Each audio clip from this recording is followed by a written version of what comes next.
அதிமுக ஆட்சிக்கின்ற பொழுது சென்னையில் தூய்மை பணியாளர்கள் போராட்டம் நடத்தினாங்க.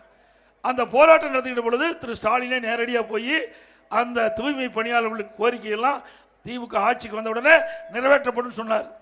திமுக ஆட்சிக்கு வந்தவர்கள் நிறைவேற்றலை. இப்போ ஒரு வாரமாக போராட்டம் நடத்திக்கிட்டு இருக்கிறாங்க. எந்த தீர்வும் இல்லை.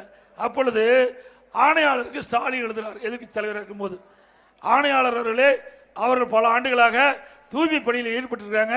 கொரோனா காலத்தெல்லாம் தூய்மை பணிகள் செஞ்சுட்டு இருந்தாங்க. அவர் உயரையும் பொருட்படுத்தாமல் தூய்மை பணி செஞ்சுட்டு இருந்தாங்க. அவர்களுக்கெல்லாம் பணி நிரந்தரம் செய்யணும்னு இந்த தபால் கொடுத்தார். இப்போ என்ன பண்றாரு? கண்டு கொள்ளவில்லை. இதுதான் திமுகவுடைய இரட்டை வேகம்.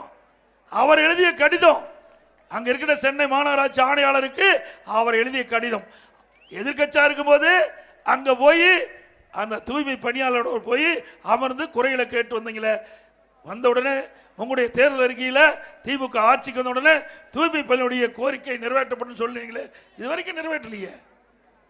இப்படி மக்களை ஏமாற்றி இன்றைக்கு ஆட்சிக்கு வந்த அரசாங்கம் திமுக அரசாங்கம் என்பதை நேரத்தில் நினைவு கொள்ள கடமைப்பட்டிருக்கிறேன்.